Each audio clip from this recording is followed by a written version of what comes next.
Bikers harass a quiet teen at a rest stop. When they learn his secret, they panic. The sun was setting over the long, dusty stretch of highway as 16-year-old Caleb sat on a fallen log at the edge of the rest stop. His hoodie was pulled low over his face, and he kept his head down, his fingers nervously fidgeting with the frayed edges of his sleeves. Behind him, the steady hum of engines grew louder, mingling with the distant chirping of crickets and the occasional rustle of leaves. Caleb glanced up just enough to see the approaching bikers. A gang of them, their leather jackets emblazoned with menacing insignias. They parked their roaring motorcycles in a line near the gas pumps, their presence dominating the quiet rest stop like a sudden storm cloud. Other travelers gave them a wide berth, quickly finishing their business and leaving as fast as they could. But Caleb didn't move. He stayed rooted to his spot on the log, his heart pounding in his chest. He had stopped at the rest stop only to catch his breath during a long journey he wasn't ready to explain. Running wasn't an option. He was too tired, too hungry, and too scared to keep moving just yet. The leader of the group, a broad-shouldered man with a long beard and piercing eyes, noticed Caleb almost immediately. His gaze lingered on the boy, and a slow smirk spread across his face. "Hey kid," the man called, his voice rough and gravelly. "What are you doing out here all alone? Ain't safe, you know?" Caleb stiffened but didn't respond. He focused on the ground, hoping they would lose interest and move on. But the gang wasn't going anywhere. The leader gestured to his group, and a few of the bikers sauntered over to Caleb, their heavy boots crunching against the gravel. One of them, a wiry man with a snake tattoo curling around his neck, leaned in close. "You deaf or something?" the man sneered. "Our boss is talking to you." I don't want any trouble," Caleb stammered, his voice barely above a whisper. "Trouble?" the leader said, stepping forward. "We're not looking for trouble, kid. Just making conversation." The others laughed, but there was no warmth in their laughter, only malice. Caleb's mind raced as he tried to think of a way to defuse the situation. His hands clenched into fists, his nails digging into his palms. He needed to stay calm, to not give them a reason to escalate things further. "What's your name, kid?" the leader asked. "Caleb," he said reluctantly. "Well, Caleb," the man continued, "you look like you've got something to hide. A runaway, maybe? Or just some kid who wandered too far from home?" Caleb didn't answer. The truth was more complicated than he could explain, and even if he wanted to, he doubted these men would understand. But his silence only seemed to irritate them. "Not much of a talker," another biker said, cracking his knuckles. "That's fine. We'll just have to get him to open up." One of the men grabbed Caleb's arm, yanking him to his feet. His hoodie slipped back, revealing a mop of dark hair and a face that was pale with fear. Caleb tried to pull away, but the biker's grip was like iron.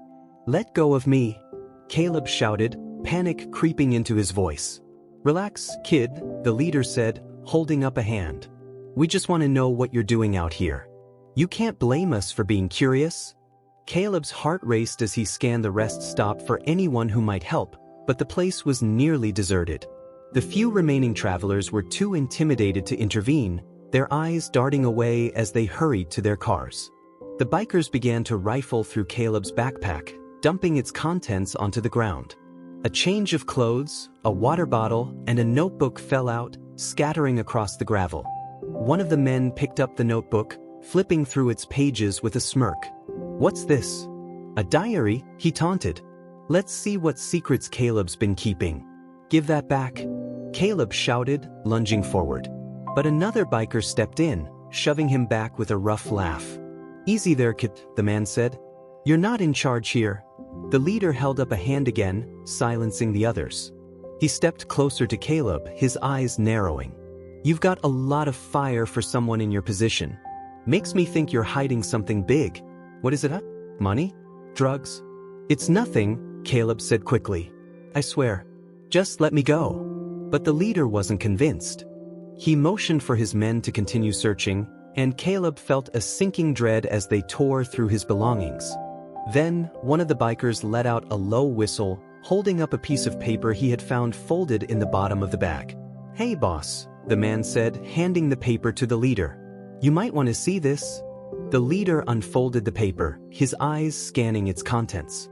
His smirk faltered, replaced by a look of confusion, and then fear. He stared at Caleb, the color draining from his face.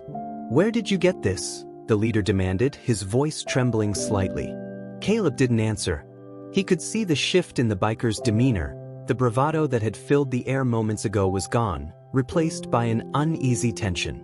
The leader handed the paper back to his men, who looked just as shaken as he was. "Pack it up," the leader barked suddenly. "We're leaving."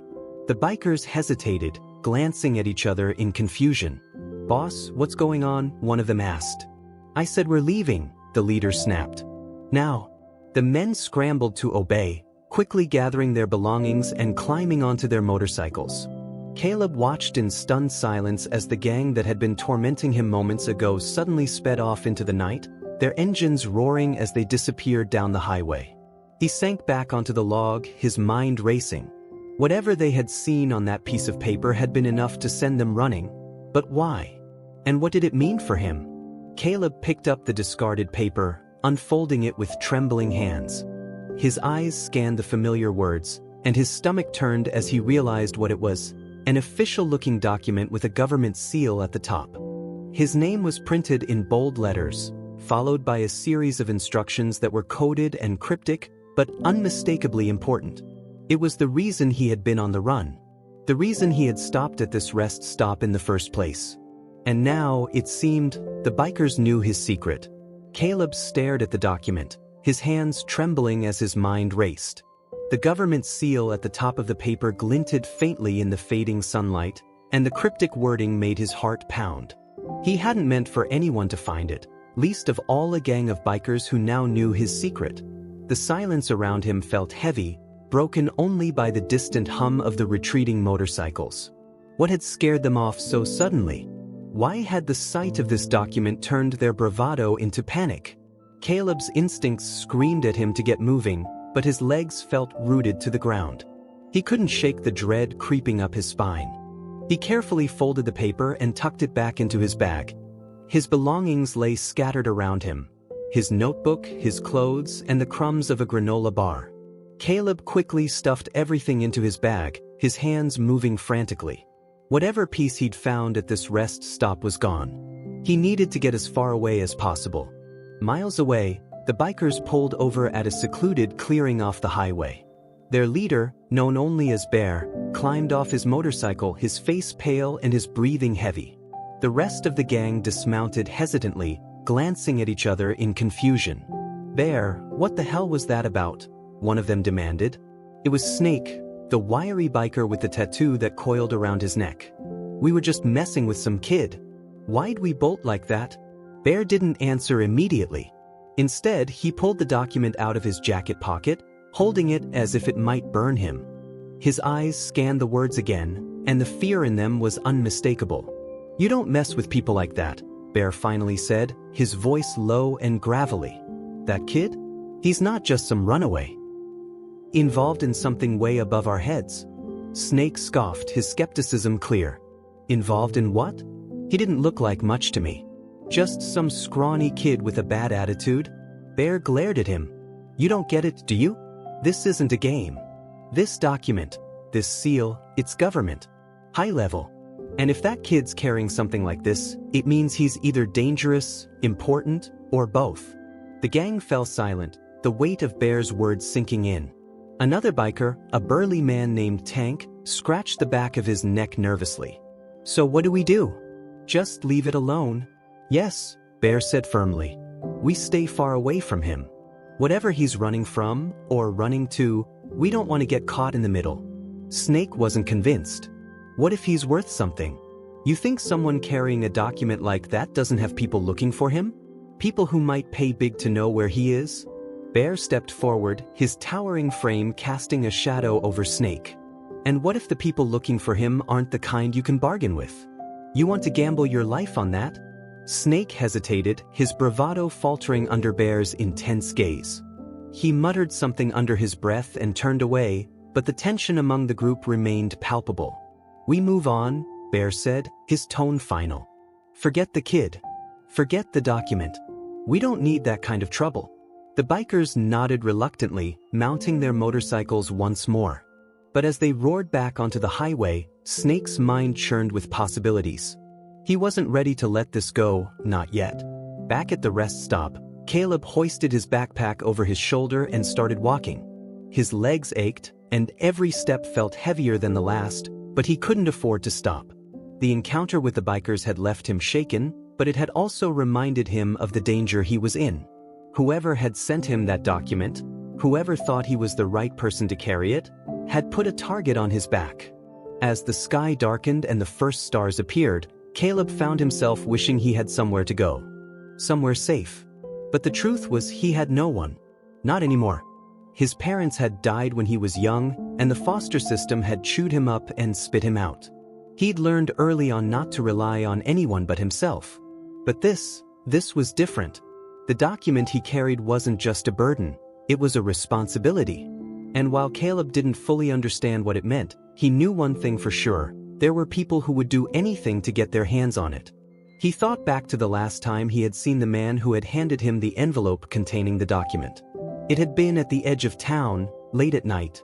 The man, tall and wiry with a scar that ran from his temple to his jaw, had looked Caleb in the eye and said 3 words that still haunted him: "You're the key." Caleb had asked what he meant, but the man had only shaken his head. "Just keep it safe," he'd said. "And when the time comes, you'll know what to do." But Caleb didn't feel like the key to anything. He was just a kid trying to survive, caught up in something he didn't understand. A few miles down the road, headlights appeared behind Caleb. He turned, his pulse quickening as a van pulled up alongside him. The windows were tinted, and the vehicle slowed to a crawl, matching his pace. Caleb's instincts screamed at him to run, but his legs felt like lead. The passenger side window rolled down, revealing a man in a dark suit with cold, calculating eyes. "Caleb Sinclair," the man said, his voice calm but unnervingly authoritative. "Get in the van." Caleb shook his head, taking a step back. "I don't know who you are," he said, his voice shaking. "Just leave me alone." The man sighed, as if Caleb's defiance was a minor inconvenience. "We don't have time for this. You're carrying something important, something that doesn't belong to you." Caleb's heart raced. How did they know? Who were they? He clutched the straps of his backpack, his mind racing as the van door slid open and 2 more men stepped out. "We're not going to hurt you," the man in the suit said. "But if you don't cooperate, things will get complicated." Caleb's eyes darted around, searching for an escape route. The road was empty, and the surrounding woods offered little cover. He was out of options. "Last chance," the man said, his patience wearing thin. "Give us the document, and this will all be over." Caleb's grip on his backpack tightened. His survival instincts kicked in, and without thinking, he turned and bolted into the woods. The sound of the men shouting behind him spurred him on, his feet pounding against the forest floor as branches whipped at his face and arms. He didn't know where he was going, only that he had to keep running.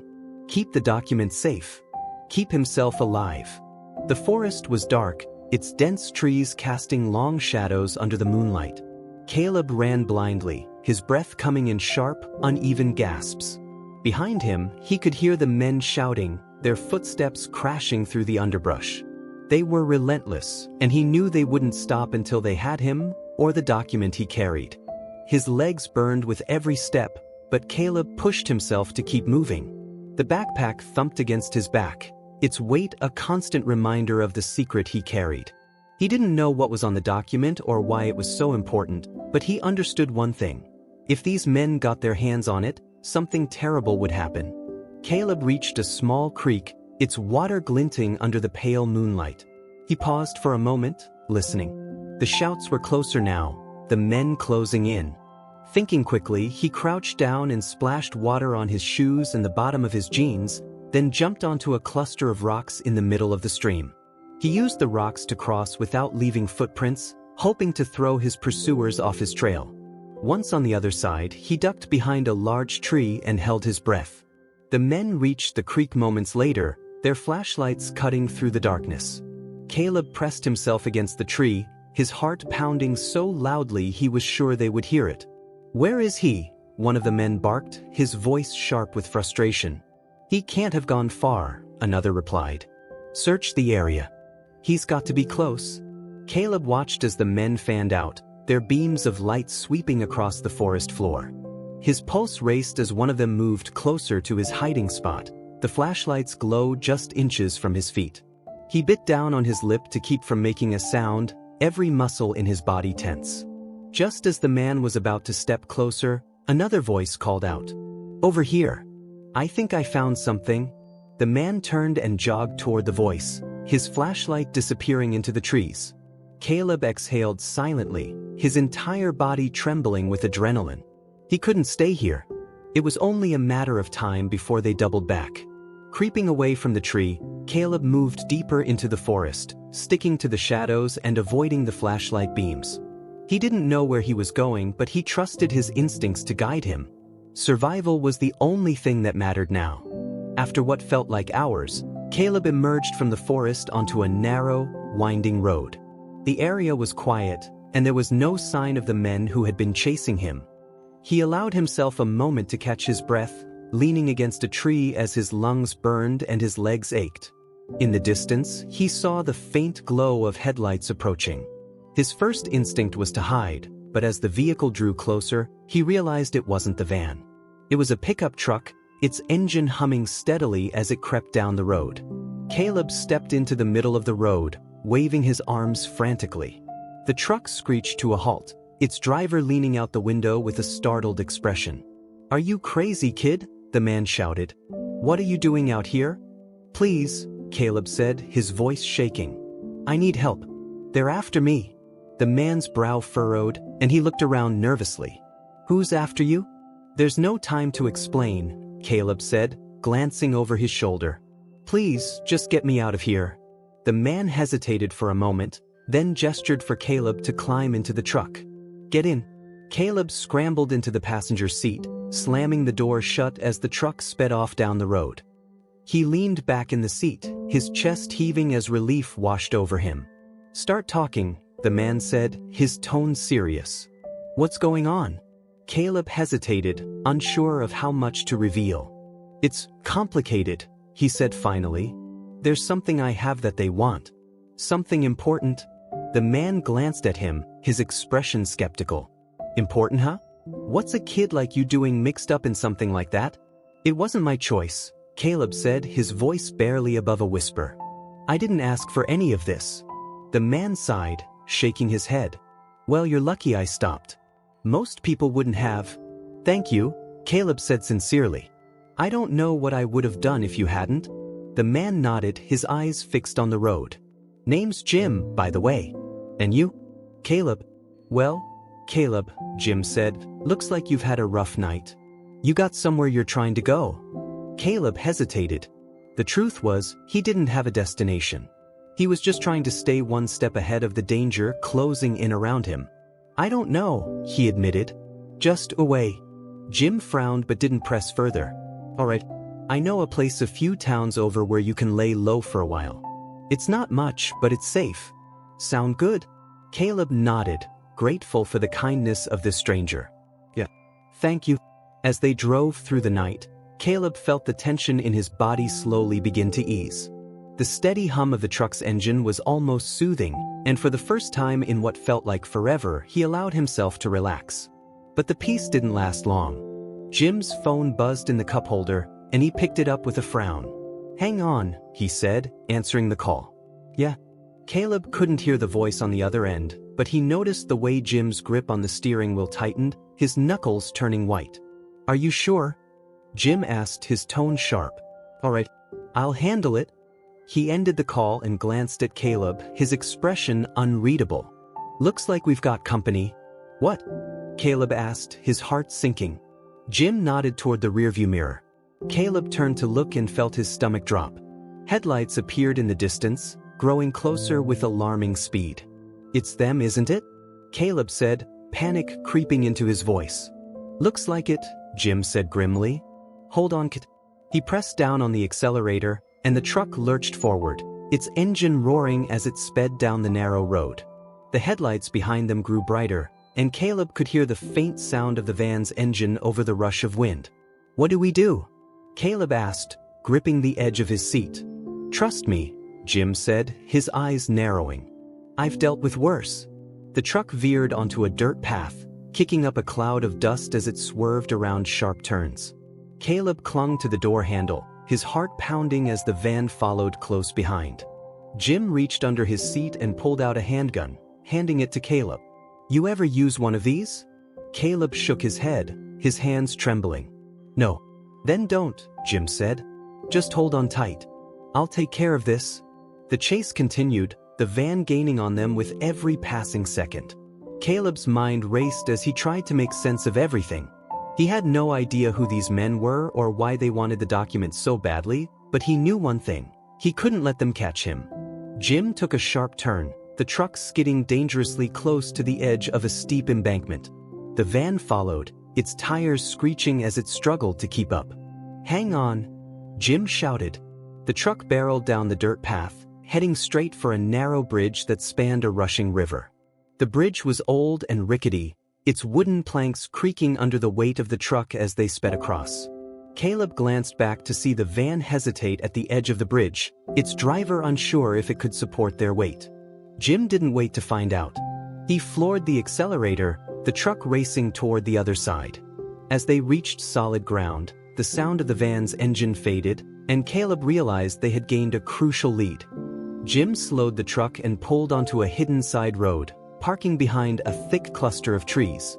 He turned off the engine and looked at Caleb, his expression serious. "All right, kid," he said. "You need to tell me what's really going on. What's so important about that document?" Caleb hesitated, his mind swirling with fear and uncertainty. But he knew he couldn't keep running forever. If he wanted to survive, he had to trust someone. "It's a matter of life and death," he said finally. "And not just mine." Jim leaned back in his seat, his weathered face creased with concern. "Life and death, huh?" he said, his voice low. "You're gonna need to give me more than that, kid. If I'm risking my neck here, I need to know what I'm up against." Caleb stared down at the document in his lap, the weight of its secrets pressing down on him. He had tried to keep it hidden for so long, but now it felt like the walls were closing in. If he didn't tell Jim the truth, he'd be completely alone. "It's a government project," Caleb said finally, his voice trembling. "Something top secret. I don't know all the details, but this document, its instructions, or maybe a blueprint, for something big. Something dangerous." Jim's eyes narrowed. "Dangerous how?" Caleb shook his head. "I don't know. But the man who gave it to me, he told me I was the only one who could keep it safe. He said there are people who'd do anything to get their hands on it." Jim rubbed his chin, his brow furrowed in thought. "And these guys chasing you, they're with the government?" "I don't think so," Caleb said. "At least, not officially. They're after it for themselves. They want to sell it, use it, whatever it takes to get power or money." Jim let out a low whistle, his gaze shifting to the dark forest outside the truck. "You're in deeper than I thought, kid. But if you're telling me the truth, you've got more guts than most grown men I know." Caleb looked up at Jim, surprised by the unexpected praise. "You believe me?" Jim nodded. "Yeah, I believe you. I've seen my share of shady dealings and this feels real. But that doesn't mean we're out of the woods. If those guys were willing to chase you through the forest, they're not gonna give up that easy." The truck rattled as Jim steered it back onto the road, the tires crunching over loose gravel. He drove cautiously, keeping an eye on the rearview mirror for any sign of pursuit. Caleb sat in silence, clutching the document tightly as the weight of the night settled over him. "You said there's a man who gave this to you," Jim said after a long pause. "Who is he? And why you?" Caleb hesitated, the memories flooding back. The man with the scar, the one who had appeared out of nowhere and thrust the envelope into his hands, had been cryptic and evasive, but there had been a strange intensity in his eyes. As if he knew Caleb was more than just a scared kid. "I don't know his name," Caleb admitted. "He just found me. He said I was the only one he could trust. He called me the key." Jim glanced at Caleb, his expression skeptical. "The key to what?" "I don't know," Caleb said, frustration creeping into his voice. "I've been trying to figure it out, but nothing makes sense. All I know is that this document, it's not just important. It's dangerous." Jim nodded slowly, his fingers drumming against the steering wheel. "All right," he said. "First things first, we need to get you somewhere safe. There's a guy I know a few hours from here. Used to work in intelligence. If anyone can help us make sense of this, it's him." Caleb felt a flicker of hope. For the first time in days, he wasn't completely on his own. Hours passed as the truck wound its way through desolate backroads, the landscape shifting from dense forests to wide-open plains. Caleb dozed fitfully in the passenger seat, his body exhausted from the relentless chase. Jim drove in silence, his eyes scanning the horizon for any sign of trouble. As dawn broke, the truck pulled into a secluded property surrounded by tall fences and security cameras. A small cabin sat at the center of the property, its windows reinforced with steel bars. Jim parked the truck and cut the engine, turning to Caleb. "Stay close," he said. "And don't say anything unless I tell you to." Caleb nodded, clutching his backpack as he followed Jim toward the cabin. The door opened before they reached it, revealing a stocky man in his late 40s with sharp eyes and a military demeanor. He wore a simple t-shirt and jeans, but the way he carried himself made it clear he wasn't someone to be trifled with. "Jim," the man said, his voice gruff but warm. "Been a long time." "Too long, Frank," Jim replied, shaking the man's hand. "Got a situation here. Figured you'd be the one to help." Frank's eyes shifted to Caleb, his expression unreadable. "Who's the kid?" "His name's Caleb," Jim said. "He's got something big, something that's got some dangerous folks chasing him. Thought you might be able to help us figure out what we're dealing with." Frank studied Caleb for a moment before stepping aside and gesturing for them to enter. "Come on in. Let's see what you've got." Inside the cabin, Frank led them to a cluttered table covered in maps, files, and electronic equipment. Caleb hesitated as he pulled the document from his bag, his hands shaking slightly as he handed it over. Frank unfolded it carefully, his eyes narrowing as he scanned the contents. "Government seal," Frank muttered. "High clearance. This isn't something you just stumble across." "What does it say?" Jim asked. Frank didn't answer immediately. His expression grew darker as he read, and when he finally looked up, there was a hint of fear in his eyes. "This is a protocol," he said, "for something called Project Dominion." "Project Dominion?" Caleb repeated. "What is it?" Frank sighed, setting the document down. "It's a contingency plan. The kind of thing you hope never sees the light of day.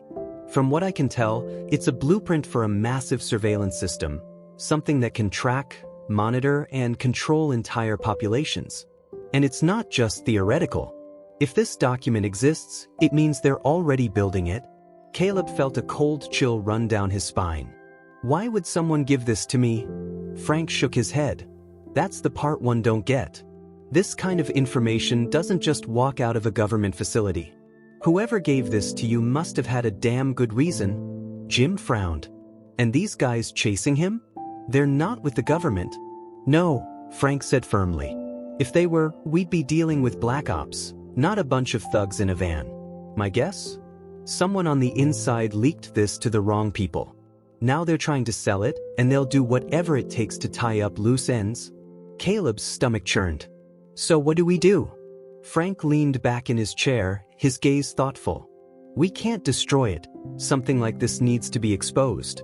But we can't just hand it over to the authorities, either. If the wrong people get their hands on this, it's game over." Jim nodded. "So what's the plan?" Frank stood, his expression grim. "We find the leak. And we take this thing down from the inside." The next few hours were a blur of activity as Frank worked to secure the document and gather intelligence. He used encrypted channels to contact trusted allies, piecing together fragments of information that pointed to a shadowy network of mercenaries and rogue agents.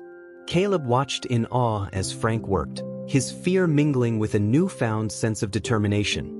For the first time, he felt like he wasn't running blindly, he was fighting back.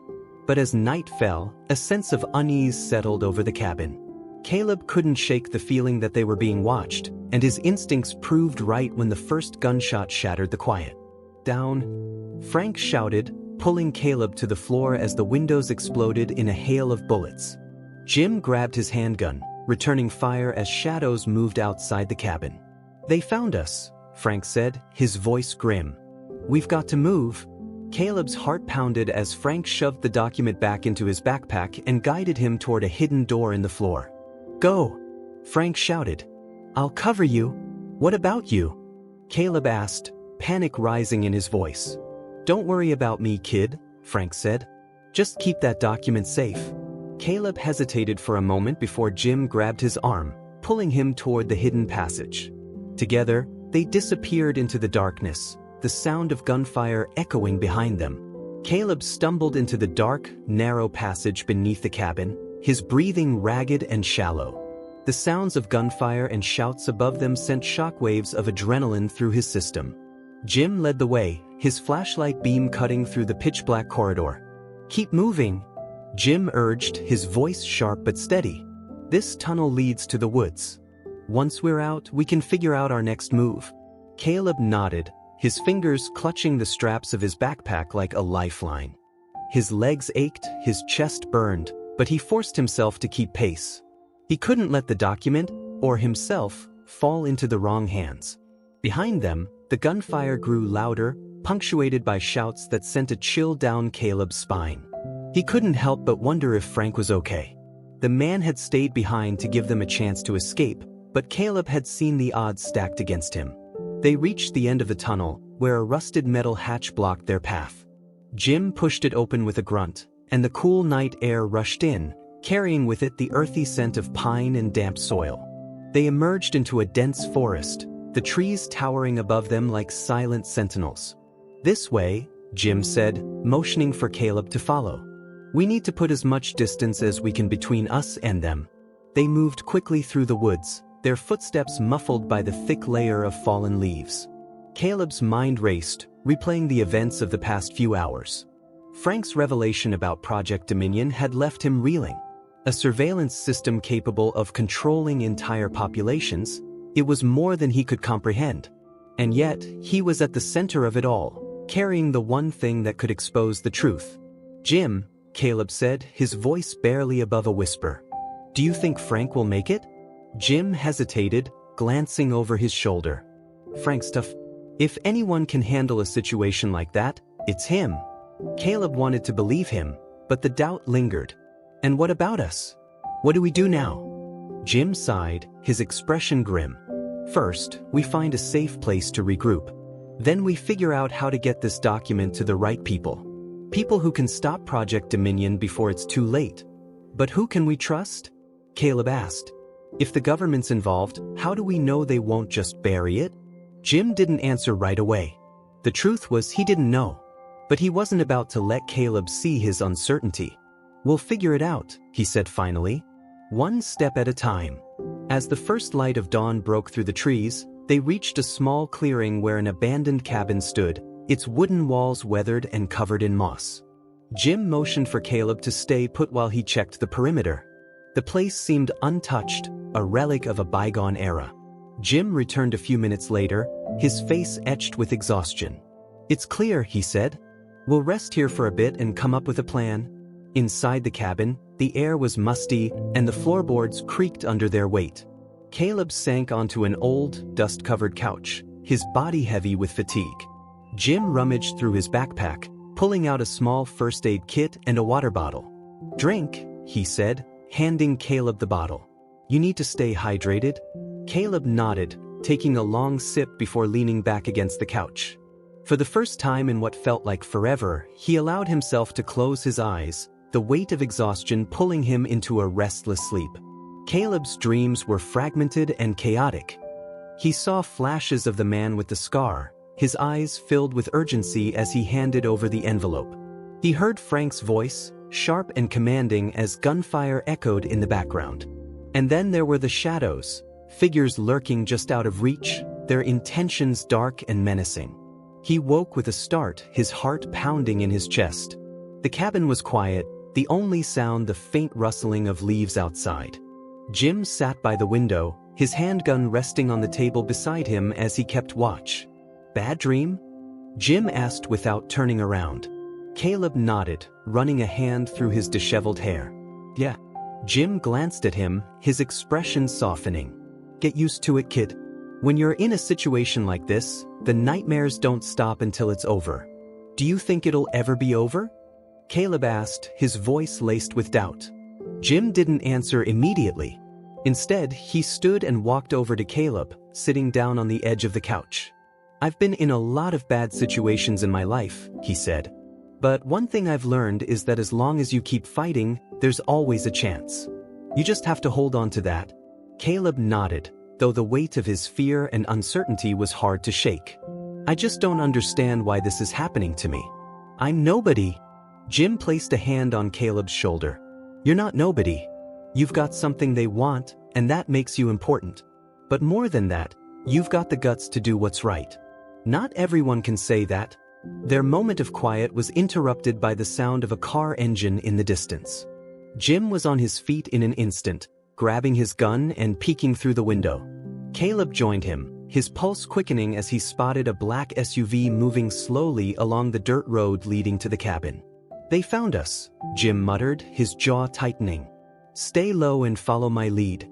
The SUV stopped just outside the cabin, and two men in dark suits stepped out, their movements deliberate and menacing. Jim motioned for Caleb to stay behind him as he opened the door, stepping out onto the porch with his gun raised. That's far enough, Jim called, his voice steady. The men stopped, their hands raised to show they weren't armed. But their calm demeanor only made them more unsettling. We're not here to hurt you, one of the men said, his tone smooth and calculated. We just want to talk. Jim scoffed. Yeah, I bet you do. How about you start with who you are and why you're following us? The man smiled faintly, though it didn't reach his eyes. Let's just say we represent interested parties. Parties who are willing to make this whole situation go away. If you cooperate, and by cooperate, you mean hand over the kid and the document, Jim said, his grip on the gun tightening. The man tilted his head slightly as if impressed. You're smarter than you look. Not interested, Jim said, his voice cold. Now get back in your car and leave before I decide you're not worth the warning. The man's smile faded, replaced by a steely glare. You're making a mistake. No, Jim replied, his voice like steel. You did when you decided to come after us. For a moment, the tension hung thick in the air, neither side willing to back down. Then, without another word, the men turned and got back into their SUV. The engine roared to life, and the vehicle disappeared down the dirt road. Jim lowered his gun but didn't relax. They'll be back, he said grimly. And next time, they won't come to talk. What do we do now? Caleb asked, his voice barely above a whisper. Jim turned to him, his expression hardened with resolve. We take the fight to them. It's the only way to end this. Caleb watched Jim pace the room, his expression locked in determination. The threat of the men in the SUV weighed heavily in the cabin's thick air. Caleb gripped his backpack tighter, his knuckles white as his mind churned. He wanted this all to end but couldn't imagine how they'd fight back against people so powerful and prepared. What do you mean, take the fight to them? Caleb finally asked, his voice shaky. They've got everything, resources, weapons, people. We've got a truck and a document. Jim paused, turning to Caleb with a grim expression. We might not have much, kid, but we've got one thing they don't. What's that? The truth, Jim said simply. This document, it's dangerous, sure, but it's also leverage. If we can find the right people who care about exposing this kind of thing, we can use it to put pressure on these guys. Caleb frowned. But how do we know who to trust? What if the people we turn to are just like them? Jim nodded, conceding the point. That's the tricky part. But I know a guy, a journalist. He's been working for years to uncover black ops and government corruption. If anyone can help us get this out into the open, it's him. Caleb hesitated. A journalist? Won't that just make them come after us even harder? They're already after us, Jim said. But if the world knows what's going on, it won't be just us against them. They won't be able to operate in the shadows anymore. Caleb swallowed hard, his mind spinning with doubt and fear. But Jim's confidence, his unwavering resolve, gave him something to hold on to. All right, Caleb said finally. Let's do it. Jim didn't waste any time. He pulled out a battered old flip phone, dialing a number from memory. Caleb sat silently on the couch, listening as Jim spoke in low, urgent tones. "Yeah, it's me," Jim said. "I've got something bigger than anything we've dealt with before. I need you to meet us." "No, I can't explain over the phone. Too risky." "All right. Same spot as last time.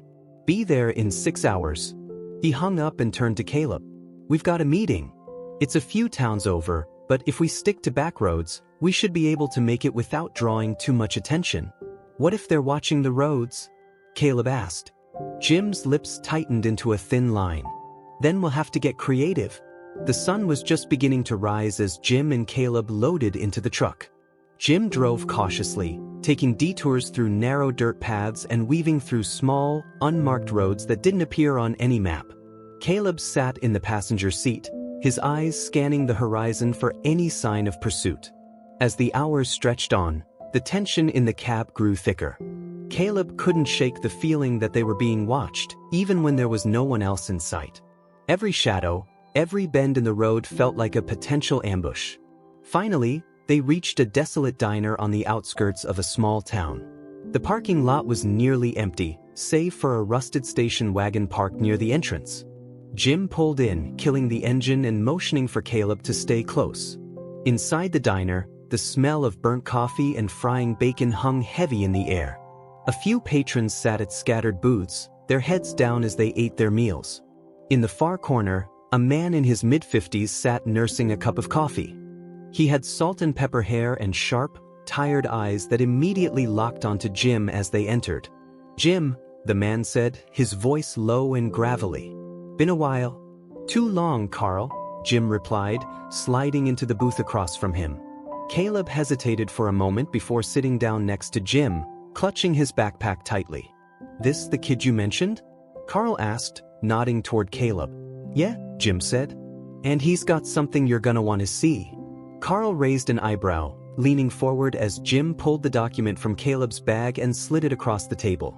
Carl's expression shifted as he read, his eyes narrowing in a mix of disbelief and concern. "Jesus," Carl muttered, his voice barely audible. "You're not kidding. This is massive." "Told you," Jim said. "The question is, what do we do with it?" Carl glanced around the diner, his paranoia evident. "If this gets out, it could blow the lid off everything. But that's a big if. People like this don't go down without a fight. They've got resources, connections, they'll do whatever it takes to keep this quiet. That's why we came to you," Jim said. "You've got the contacts, the platform. You can make sure this gets to the right people." Carl nodded slowly, his fingers tapping against the table. "All right, I'll take it to my network. But you need to know something. Once this goes public, it's gonna get worse before it gets better. They'll come after you even harder." "We know," Caleb said, his voice steadier than he expected. "But it's the right thing to do." Carl studied Caleb for a moment, a hint of respect flickering in his eyes. "All right, kid. You've got guts. I'll do my part. But you need to lay low. Disappear for a while until the dust settles." The next few hours passed in a blur. Carl made a series of encrypted calls, arranging for the document to be handed off to trusted journalists and whistleblower organizations. Jim and Caleb stayed close, keeping a low profile as they waited for the plan to unfold. But even as they moved forward, Caleb couldn't shake the feeling of impending danger. He knew their enemies wouldn't give up so easily. That fear proved justified when the sound of screeching tires tore through the air outside the diner. Jim was on his feet in an instant, peering through the window. His face darkened as he saw two black SUVs pulling into the parking lot, their engines rumbling like an ominous growl. "They found us," Jim said, his voice grim. "Carl, you got a back way out of here?" Carl nodded, already on the move. "This way." They followed Carl through the kitchen and out a side door, emerging into a narrow alley behind the diner. The SUVs hadn't seen them yet, but it was only a matter of time. "We'll split up," Carl said. "I'll draw them away. You two keep moving." "No way," Jim said firmly. "We're in this together." "Jim?" Carl said, his tone serious. "If they catch us all, it's game over. Let me do this." Jim hesitated, his jaw clenched. Then, reluctantly, he nodded. "Be careful." Carl gave a small, wry smile. "I always am." As Carl disappeared down the alley, Jim and Caleb sprinted toward the truck, their footsteps echoing in the quiet morning air. The SUVs were still parked out front, their occupants scanning the diner, unaware of the escape unfolding behind them. "Get in," Jim barked as they reached the truck. Caleb climbed into the passenger seat, slamming the door as Jim started the engine. The truck roared to life, and Jim floored the accelerator, sending them speeding down the empty road. Behind them, the sound of shouting and the roar of engines signaled that their enemies had realized what was happening. The chase was on. The truck careened down the winding back roads, dust kicking up in its wake. Caleb clung to the door handle, his heart pounding as the SUVs closed the distance. Jim drove with a reckless precision, weaving around tight corners and barreling down narrow paths. "They're gaining on us," Caleb shouted, his voice tinged with panic. "I see them," Jim growled, his knuckles white on the steering wheel. "Hold on." The road ahead split into two paths, one leading to a narrow wooden bridge and the other to a steep, rocky incline.